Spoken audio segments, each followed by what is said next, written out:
नमस्कार, मैं doctor Ramanivas Sharma Raman YouTube channel पर साइंस और टेक्नोलॉजी का एक कॉम्पिटिटिव सेशन लेकर के बच्चों बहुत बहुत स्वागत आप सभी का। आज बारी है का डेटा की, और जैसा आप पहले पेज पर या आपके सामने आपके स्क्रीन पर दिख रहा होगा कि वर्टिब्रेटा को दो भागों में बांटा गया। वर्टिब्रेटा का मतलब है, इसके पहले हम पहले के वीडियो में आपको बता चुके हैं, वर्टिब्रेट और नॉन वर्टिब्रेट। नॉन वर्टिब्रेट का मतलब जिसके पास रीढ़ की हड्डी ना हो, और वर्टिब्रेट का मतलब जिसके पास रीढ़ की हड्डी हो। आज उन जंतुओं की हम बात करने वाले हैं जिनमें रीढ़ की हड्डी है, यानी वर्टिब्रल कॉलम है। इस वर्टिब्रल कॉलम के ग्रुप को दो भागों में बांटा गया। एक को कहा गया एग्नेथा और दूसरे को कहा गया ग्नैथोस्टोमेटा। एग्नेथा में एक विशेषता है, कैसी विशेषता है, कैसे इसको एग्नेथा नाम दिया गया, ये सारा डिस्कशन अभी हम आगे आपको करने वाले हैं। ग्नैथोस्टोमेटा को दो क्लास में बांटा गया। एक को कहा गया पिसीज या मत्स्य वर्ग, और एक को कहा गया टेट्रापोडा या ऐसे जानवर जो चार पैर वाले थे। अब आपकी पोजीशन कहाँ आती होगी ये आप देख पा रहे होंगे। पिसीज को दो भागों में बांटा गया, ये मछलियों को दो भागों में बांटा गया, कॉन्डाइकथीज और रास्टाइकथीज, जिसमें हड्डी वाली मछली और बिना हड्डी वाली मछली। टेट्रापोड्स में जिसमें चार पैर होते हैं उनको एम्फीबिया, जिसमें मेढक आएगा, रेप्टिलिया जिसमें छिपकली आएगी, एप्स जिसमें चिड़िया आएगी, और मैमल्स जिसमें आप आओगे। तो इस तरह से एक वर्टिब्रेट का क्लासिफिकेशन का सुपरफिशियल नॉलेज हमने आपको दिया है। ये जो स्ट्रक्चर आपको दिख रहा है ये आपके दिमाग में होना चाहिए। जो सवाल पूछे गए उन सवालों के आधार पर हमने वर्टिब्रेटा के इस क्लास को पढ़ाने का जो पॉइंट निर्धारित किया है वो लिख करके हम आपको समझाते चलेंगे। लेकिन मेजर जो क्लासिफिकेशन होता है इसके लिए ये पहला पेज आपके लिए इम्पोर्टेंट। एक सवाल आपके मन में उठता होगा कि ये ग्नैथा या ग्नैथोस्टोमेटा शब्द क्या बताते हैं। हमने लिखा है एग्नेथा। ग्नैथा का मतलब होता है बच्चों, यही लिख देते हैं। ग्नैथा क्या होता है? ग्नैथा, ग्नैथा का मतलब होता है जबड़ा। जिसके पास जबड़ा हो और जिसके पास जबड़ा ना हो। ए फॉर अब्सेंट, अब्सेंट कर दिया। क्या अब्सेंट किया? जबड़ा, जिसमें जबड़े नहीं हो। और ऐसे जंतु आपको हम आगे आपको दिखाएंगे, वो साइक्लोस्टोमेटा में आते हैं। साइक्लो का मतलब होता है गोल गोल गोल, ऐसा मुंह उनका हो कि जिसमें जबड़े की जरूरत ना लगे, गोल मुंह वाला जंतु हम आगे आपको दिखाएंगे, उसका चित्र भी दिखाएंगे, साइक्लोस्टोमेटा। और जिसमें हार्टमानिया लेकर के हम आए हैं, आपको दिखाएंगे आगे। ग्नैथोस्टोमेटा का मतलब है जिसमें जबड़े हों, और जिसमें जबड़े होते हैं वो ग्नैथोस्टोमेटा में आते हैं। उस ग्नैथोस्टोमेटा को दो भागों में बांटा गया। आपको सिर्फ कॉम्पिटिटिव पॉइंट से यह याद रखना है कि इसमें मछली आएगी और इसमें चार पैर वाले जीव आएंगे। ये दो बातें आपको ध्यान में रखनी हैं। मछली को मछली के एरिया में रखिएगा, टेट्रापोड्स में एम्फीबिया, रेप्टिलिया, बर्ड और मैमल को रखिएगा। इनको एक एक करके हम आपको समझाते चलेंगे। अभी 2-3 सेशन और इसके आएंगे क्लासिफिकेशन के, इसके बाद क्लासिफिकेशन खत्म हो जाएगा और फिर नया चैप्टर हम आपको पढ़ाएंगे। तो चले शुरू करते हैं वर्टिब्रेटा से। एक प्रश्न आपके दिमाग में और जो MPSI में पूछा गया कि वर्टिब्रेटा का दूसरा नाम क्या हो सकता है। आपको जानकारी हो, नहीं है जानकारी तो हम आगे आपको लिखेंगे भी। तो चलिए शुरू करते हैं वर्टिब्रेटा से। पहले तो हेडिंग बनाते हैं वर्टिब्रेटा। वर्टिब्रेटा का मतलब ही हो गया रीढ़ वाले जंतु।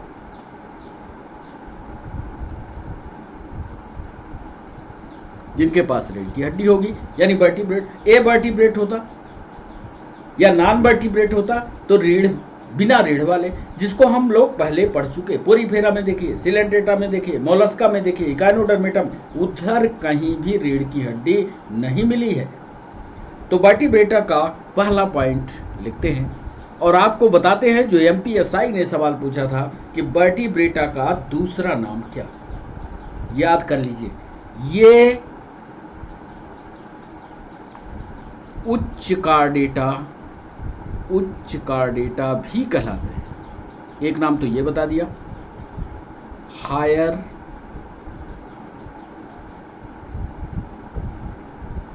कार्डेटा भी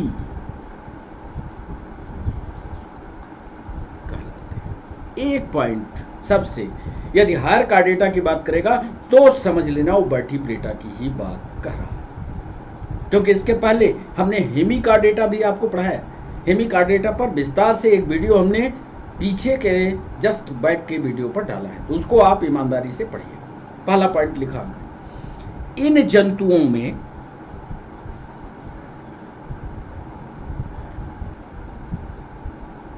इन्हें, एक पॉइंट जो एमपीएसआई ने पूछा था उसको पहले लिख लें, इन्हें यूरोकार्डेटा के नाम से भी जानते हैं।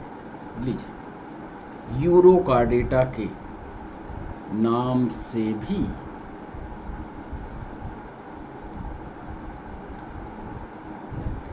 अब एक बात यहां स्पष्ट कर दें कि साहब यूरो क्यों लिखा। यूरो का मतलब होता है यूरो कार्डेटा, दो शब्दों से बना है। यूरो का मतलब होता है बच्चों टेल, टेल का मतलब होता है पूंछ।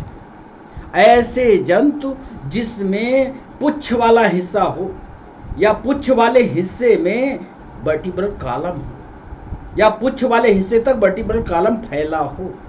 इसीलिए एमपीएसआई ने एक कॉम्पिटिटिव सवाल पूछा था कि वर्टिब्रेटा का दूसरा नाम क्या, यानी यूरोकार्डेटा। समझ गए होंगे आप। तीसरा पॉइंट, प्रमुख पॉइंट हम लिखने जा रहे हैं, इन जंतुओं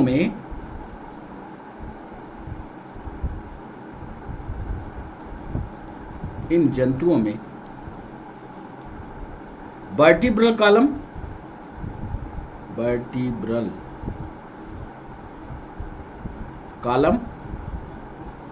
तथा एक शब्द लिखने जा रहे हैं एक्सोस्केलेटन,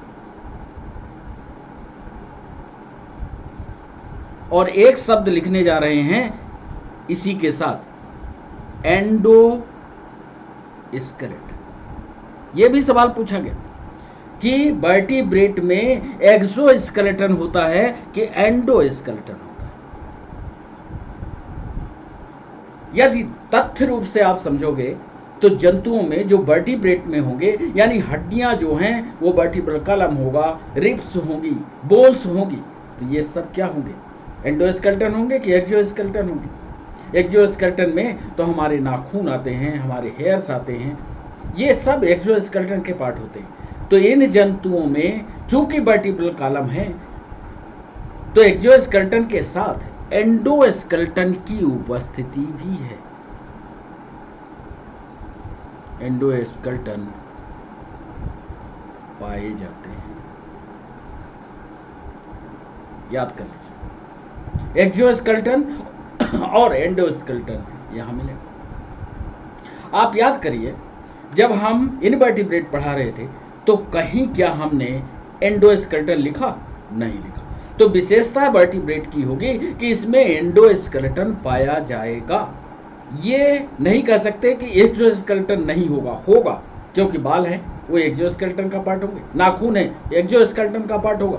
तो मैमल्स या वर्टिब्रेट जो होते हैं उसमें एक्सोस्केलेटन और एंडोस्केलेटन दोनों पाया जाता है। ये जो एंडोस्केलेटन है, चौथा पॉइंट, एंडोस्केलेटन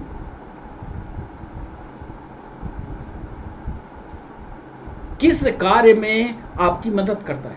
रीढ़ की हड्डियां ये किस काम में मदद करती हैं? यदि मान लो एंडोस्केलेटन ना हो तो क्या आप जमीन पर चल सकते थे? नहीं, क्योंकि आपकी हालत बिना वर्टिब्रल कॉलम के उसी तरह होती जैसे पोरीफेरा की थी, जैसे अमीबा की थी, गुचुर पुचुर वाला शरीर होता। तो एंडोस्केलेटन वर्टिब्रेट्स को चलने में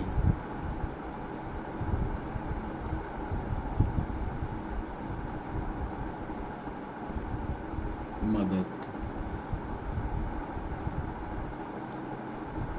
होता है।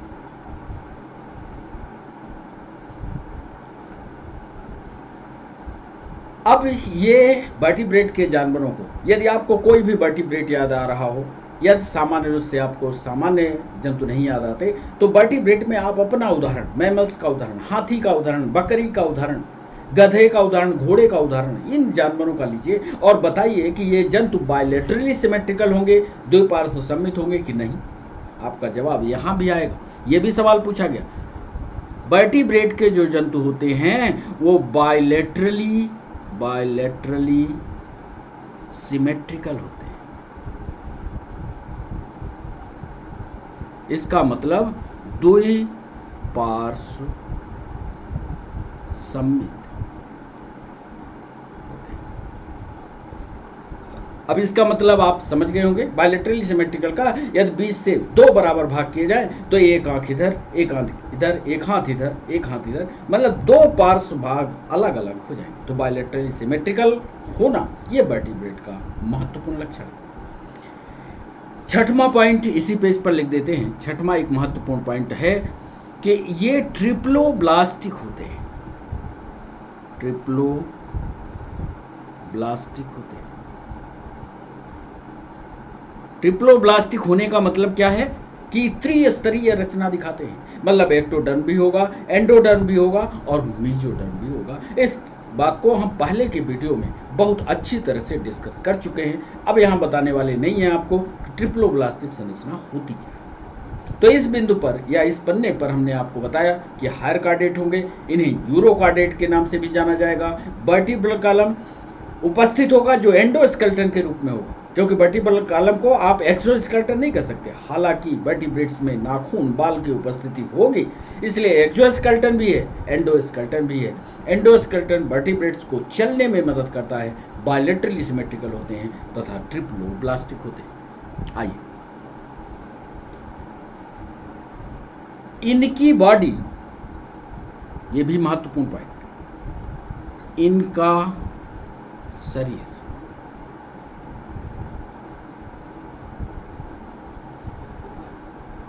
टिश्यू और आर्गन से मिलकर के बना होगा। बिल्कुल सही है, टिश्यू तथा आर्गन से मिलकर के।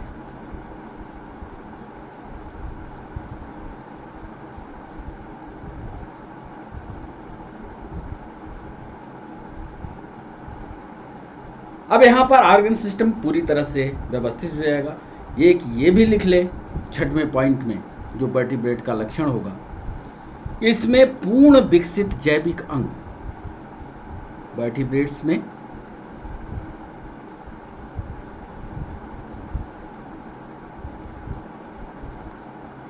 पूर्ण विकसित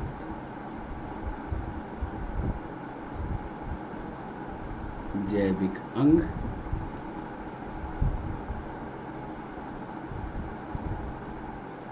पाए जाते हैं। सब कुछ होगा इस फाइलम में, यानी क्या क्या होगा?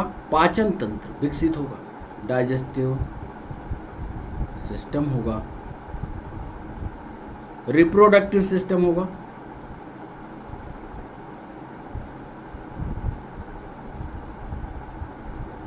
रेस्पिरेटरी सिस्टम होगा,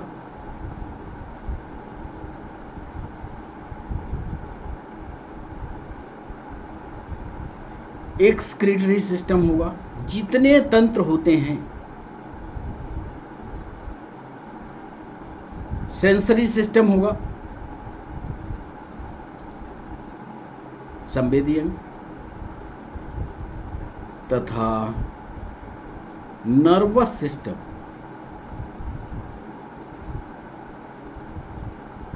सब कुछ विकसित अवस्था में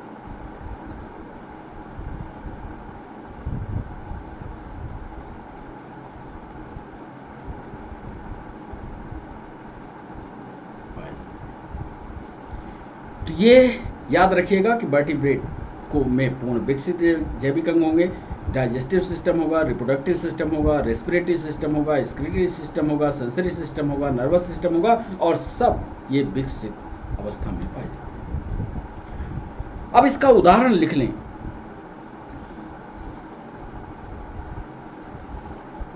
वर्टिब्रेट का जो प्रमुख उदाहरण है, इस वर्टिब्रेट का प्रमुख उदाहरण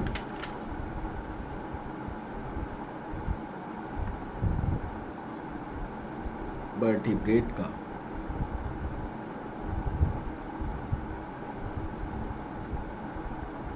प्रमुख उदाहरण मनुष्य है। अब मनुष्य को सोच करके इन लक्षणों को आप पढ़ोगे तो सारे लक्षण याद रखें। तो इसको याद रखें।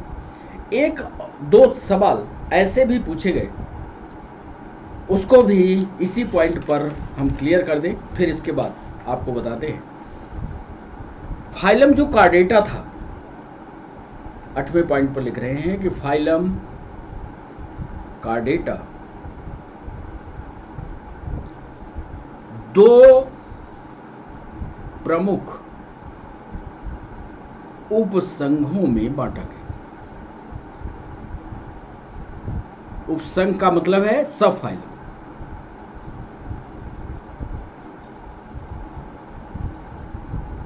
उपसंघों में बांटा गया। अब ये उपसंघ कौन कौन से हैं, इसको पहले लिख दें, फिर इन चित्रों को हम आपको समझाते हैं। एक को कहा गया प्रोटोकार्डेटा।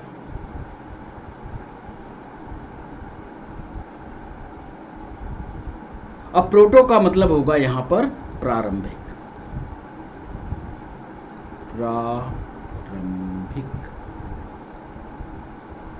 और दूसरे को कहा गया वर्टिब्रेट।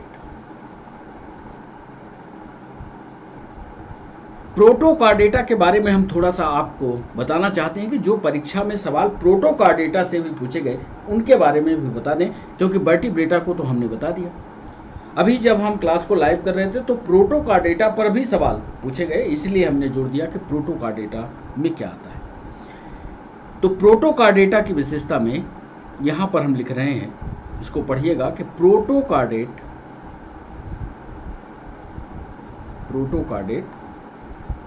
में वर्टिब्रल कॉलम, याद करिएगा वर्टिब्रल कॉलम, यही सवाल पूछा गया। प्रोटोकार्डेट में वर्टिब्रल कॉलम नहीं पाया जाता,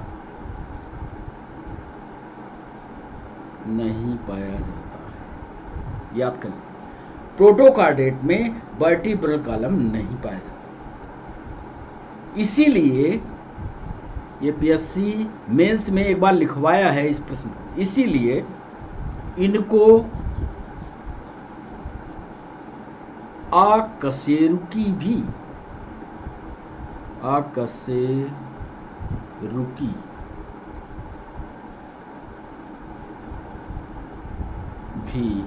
कहा जाता है।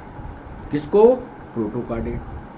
तो आपके दिमाग में होगा फिर कार्डेट शब्द क्यों जोड़ा गया? बिल्कुल, तीसरे पॉइंट में हम उसी बात को लिख रहे हैं।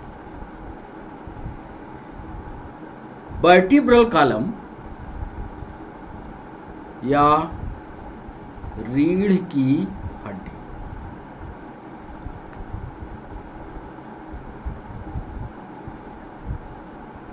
कुछ अवस्थाओं में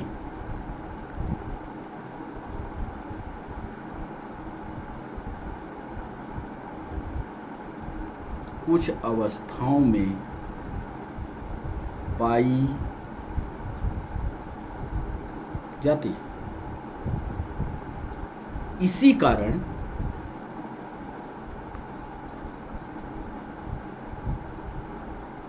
प्रोटोकार्डेटा को कार्डेटा में ऐड किया गया।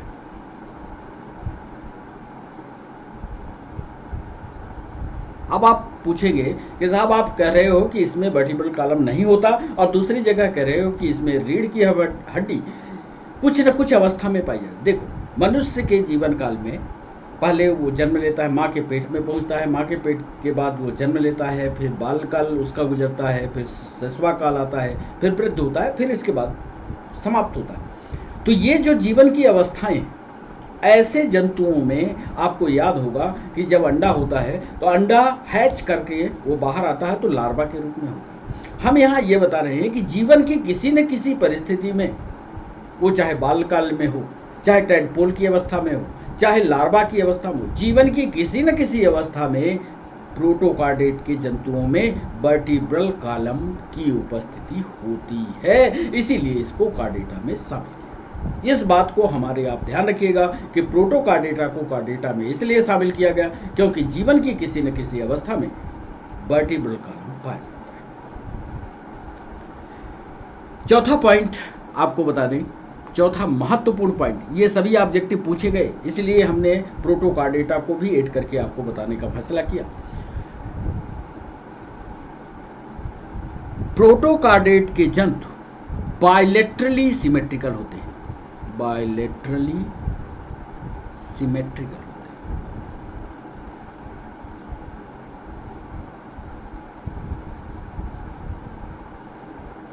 अब बायलैटरली सिमेट्रिकल हो गए तो ये तो कार्डेट के भी होते हैं, यहां भी ये लिखना है कि बायलैटरली सिमेट्रिकल होते हैं, ट्रिप्लोब्लास्टिक होते हैं।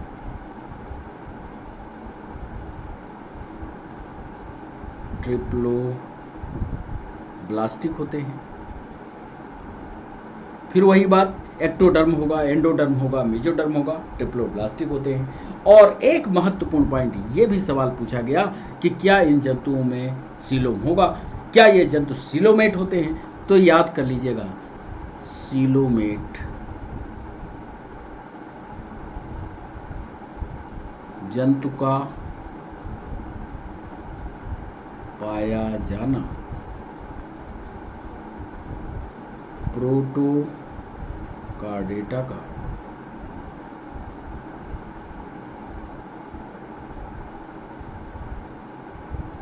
प्रमुख,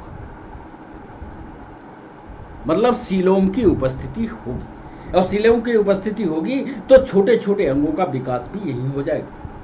अब ट्रिप्लोब्लास्टिक है तो एक्टोडर्म, मेजोडर्म, एंडोडर्म हो गए, और एक्टोडर्म कुछ नया अंग बनाएगा, मेजोडर्म कुछ अलग अंग बनाएगा, एंडोडर्म कुछ अलग अंग बनाएगा, इसलिए ये सीलोमेट जंतु कहलाते हैं प्रोटोकार्डेटा के। ये छठवें पॉइंट। इनके प्रमुख उदाहरण प्रोटोकार्डेट के कौन कौन से हैं ये आप लिख लीजिएगा। सबसे अच्छा उदाहरण बैलेनोग्लासस है, ये भी पूछा गया है।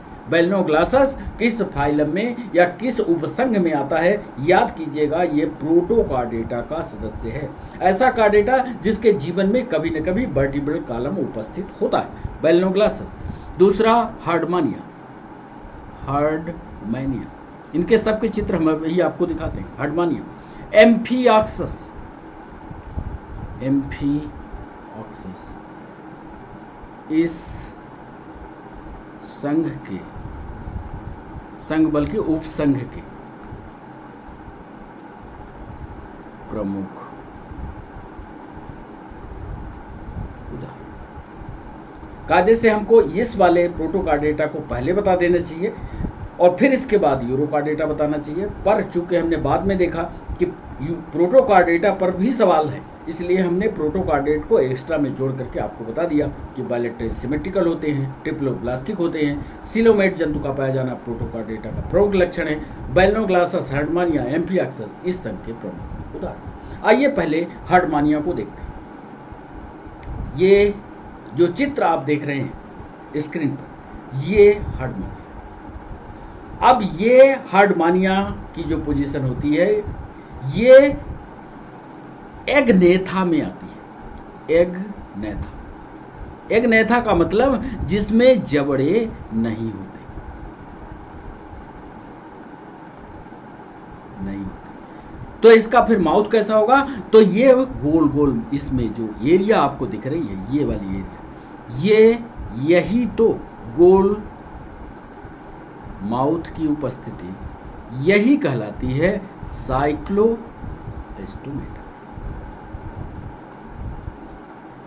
तो ये एक नेथा का सदस्य होगा, याद रखिएगा। और दूसरा देखिए, ये देखिए एम्फीऑक्सस, एम्फीऑक्सस में सब कुछ दिख रहा है, ये देखिए, इसमें नोटोकार्ड की उपस्थिति होगी। हमने आपसे कहा कि जीवन की किसी न किसी अवस्था में vertebral column, nerve cord, notochord, जियोकार्डेट के लक्षण हैं, वो दिखेंगे। ये देखिए है, ये देखिए, ये पूरी जो रचना आप देख रहे हैं,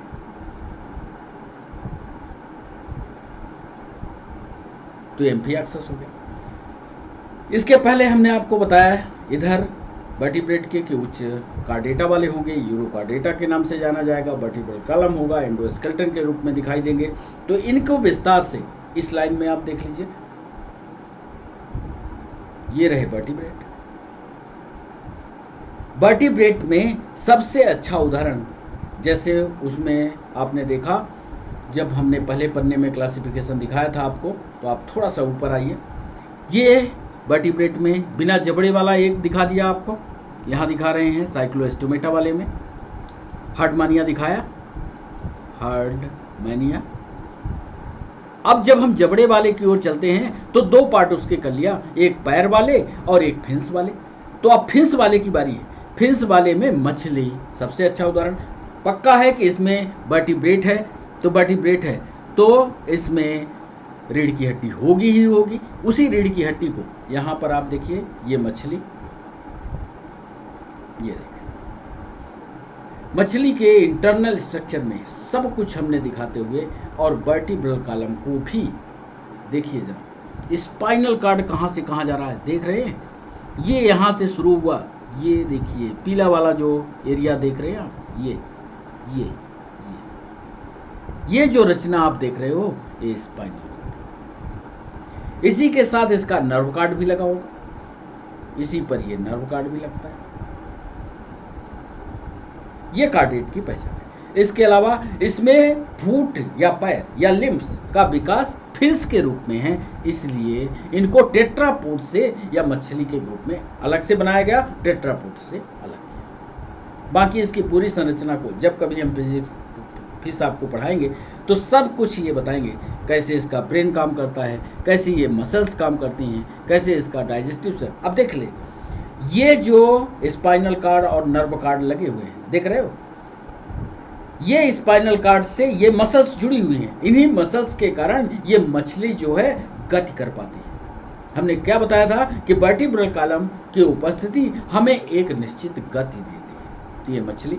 फिर देखो, हमने यहाँ पर जब ग्रुप का डिस्ट्रीब्यूशन किया तो एक तरफ मछली किया था, और फिर वापस आपको ये दिखाते हैं कि ये देखिए जरा, ये मछली वाला इलाका हो गया, इसको खत्म किया। अब मछली के बाद हम पहुंच गए टेट्रापोड में। अब टेट्रापोड में यहाँ पर देखिए एम्फीबिया का सदस्य हम आगे आपको दिखाने वाले हैं, जिसमें मेढक दिखा देंगे, मेढक को समझा देंगे कि मेढक कैसे काम करता है। फिर इसके बाद छिपकली को समझा दें, सबके अलग अलग उदाहरण। इसमें कोई भी कोयल ले लो और इसमें अपने आप को ले लो, सबके उदाहरण बाइज यदि आप याद रखोगे तो कैसे वर्टिब्रल कॉलम दिखता है, ये सब कुछ आपके समझ में आता है। तो आइए पहले मेढक को दिखाते हैं। ये देखो, ये मेढक की बाकी संरचना को छोड़ दो, ये तो आपको अलग से पढ़ने हैं, यदि कोर्स में होगा तो पढ़ना पड़ेगा, नहीं उसकी जरूरत नहीं है। यहाँ पर सिर्फ हमने चित्र ये दिखाने की कोशिश की, देख रहे हो, ये था इसका वर्टिब्रल कॉलम,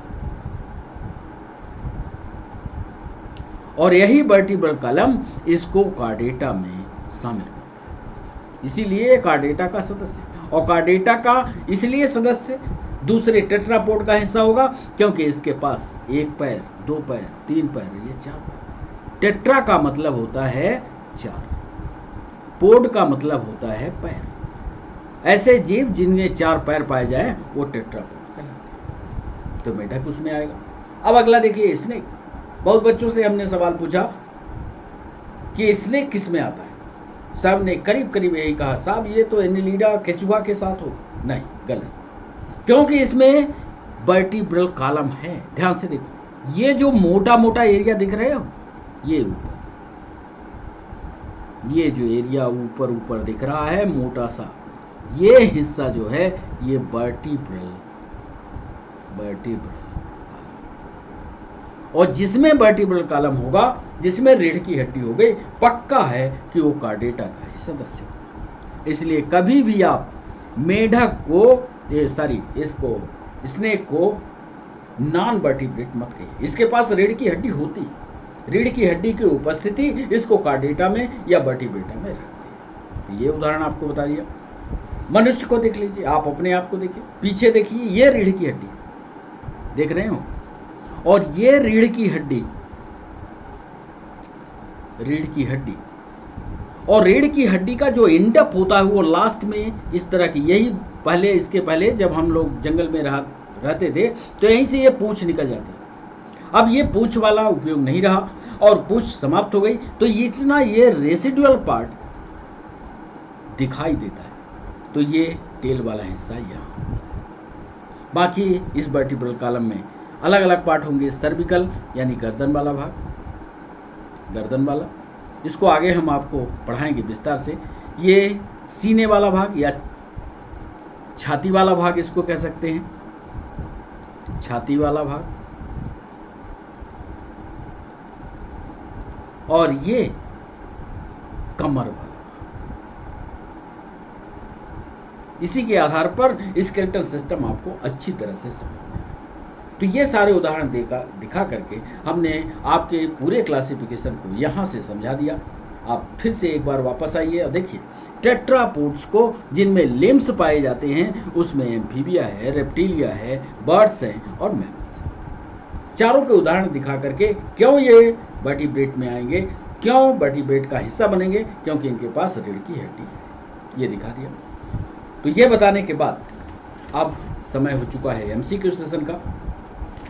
एमसीक्यू सेशन पर पहुंचने से पहले आपको फिर से एक बार याद दिलवा रहे हैं, ये 18 वीडियो जो है पहले से अपलोड है। ये सारे वीडियो आप पढ़े होंगे तभी आपसे इन सवालों का जवाब बनेगा। जितने भी ऑब्जेक्टिव एमसीक्यू सेशन में हम शामिल करते हैं तभी आपसे बन पाएगा। इसलिए आपकी कोशिश ये होनी चाहिए कि सारे वीडियो को एक बार क्लास लेने से पहले अच्छी तरह से पढ़ लीजिए, तभी आप एमसीक्यू के सेशन पर कर पाएंगे।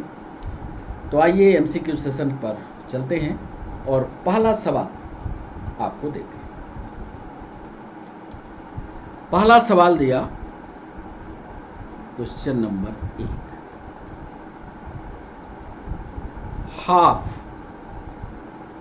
हाफ कार्डेटा या अर्ध कार्डेटा वाला जीव कौन सा है? ए फ्रॉग या मेढक, बी फिश या मछली, सी बैलेनोग्लॉसस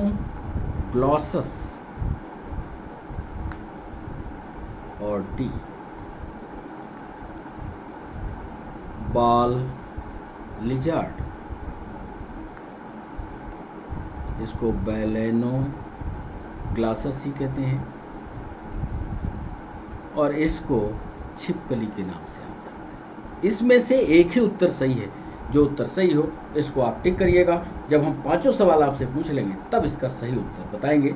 हाफ कार्डेटा या अर्ध कार्डेटा वाला जीव कौन सा है जिसमें आधे कार्डेटा के लक्षण हो, ये आपको बताना है। दूसरा सवाल,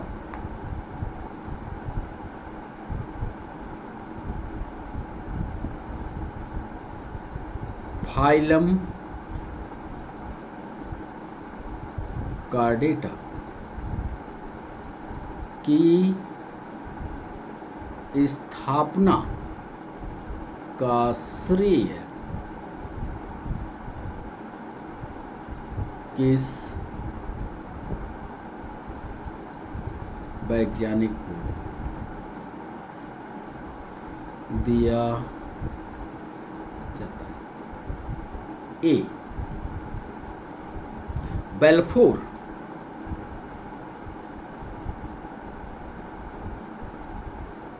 1880, बी बेलफोर 1890, सी क्रिस 1880 और डी क्रिस 1800। इसमें एक ही जवाब सही है, फाइलम कार्डेटा की स्थापना का श्रेय, यानी फाइलम कार्डेटा को किसने नाम दिया और किसने स्थापित किया, ये सवाल आपको दूसरे पर बताना। तो इसका सही टिक कीजिएगा कमेंट बॉक्स, और जब आप क्लास को ले रहे तो कमेंट लिखना मत भूला करिए। कमेंट बॉक्स में हमें उत्तर भी बताइए कि ये उत्तर दूसरे का ये वाला उत्तर है। आप लोग ऐसा नहीं करते, करिए, सीखिए इसको, भले गलत आप जवाब दीजिए पर कीजिए। तीसरा सवाल,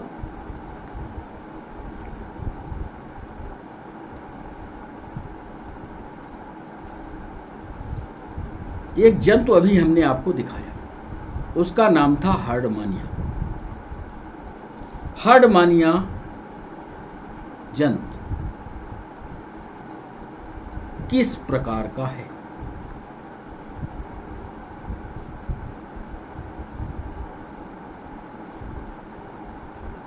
किस प्रकार का है? इसके पहले के लेसन में हमने इसको पढ़ाया भी है। पहला, यूनिसेक्सुअल है, अर्थात एक लिंगी है, मतलब मेल और फीमेल रिप्रोडक्टिव ऑर्गन्स जो है अलग अलग में। बी, बाइसेक्सुअल है, द्विलिंगी है। सी, दोनों गुण दिखाता है, मतलब कभी बाइसेक्सुअल दिखाता है, कभी यूनिसेक्सुअल दिखाता है। या डी, इसमें से कोई भी जवाब सही नहीं। हार्डमानिया के बारे में इसके पहले ही आज तो चित्र दिखाया, इसके पहले भी चित्र दिखाया है। हार्डमानिया को बताना है कि जंतु किस प्रकार का है। चौथा सवाल आपसे पूछते हैं,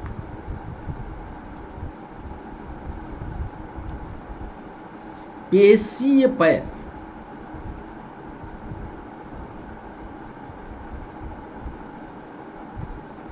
या मस्कुलर फुट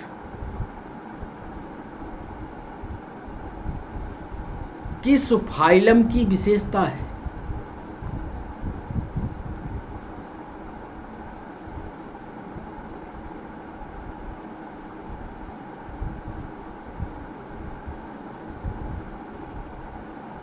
हमने इसको भी पढ़ाया है, कई सारे phylum, protozoa, porifera, coelenterata, platyhelminthes, nemathelminthes, सब कुछ पढ़ाया है। आपको ये बताना है, यदि आपने पीछे की वीडियो देखा होगा तभी ये जवाब बनेगा कि मस्कुलर फूट किसकी विशेषता है। याद कीजिएगा, क्या यह विशेषता सिलेंड्रेटा की है? क्या ये विशेषता प्लेटीहेलमिन्थेस की है?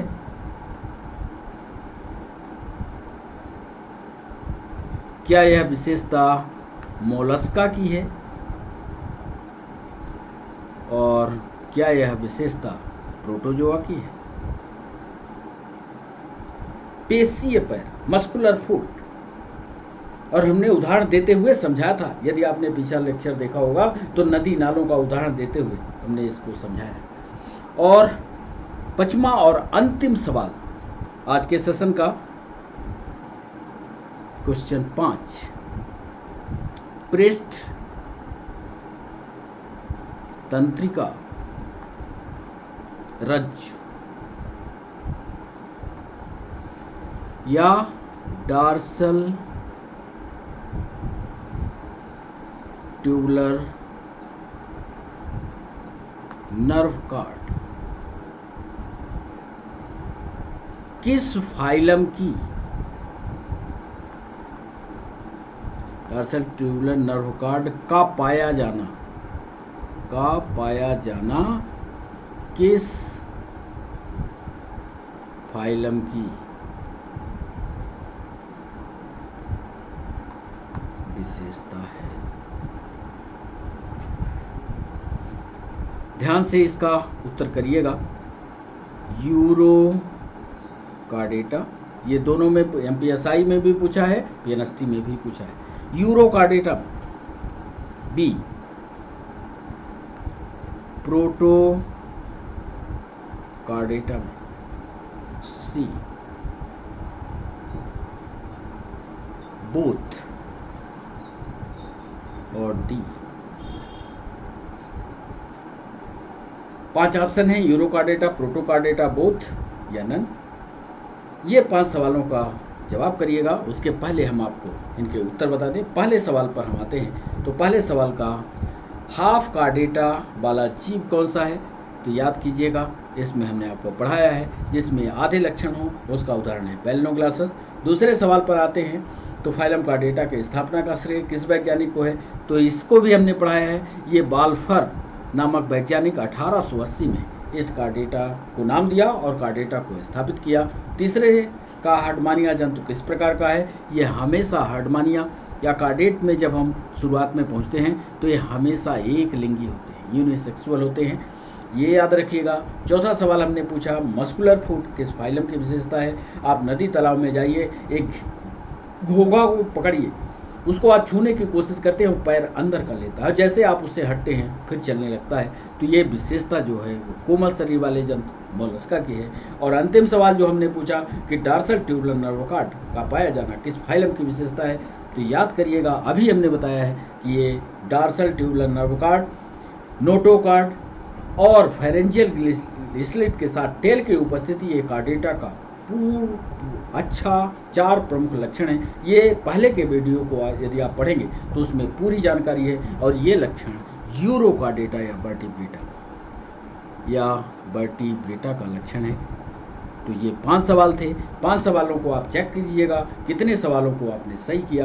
कोई भी दिक्कत हो तो आप, ये क्लास जो है ठीक 6 बजे आज लाइव होगी, आप हमारे साथ लाइव जुड़िएगा। आप अपने प्रश्नों को कमेंट बॉक्स में लिखिएगा, हम उसका सीधा जवाब देंगे। चैनल को सब्सक्राइब करना मत भूलिए, चैनल को लाइक करना मत भूलिए। आप सभी हमारे साथ जुड़े, इसके लिए सभी बच्चों का बहुत बहुत शुक्रिया। फिर नए सेशन में आपसे मुलाकात होगी। तब तक के लिए बच्चों बाय बाय, नमस्कार।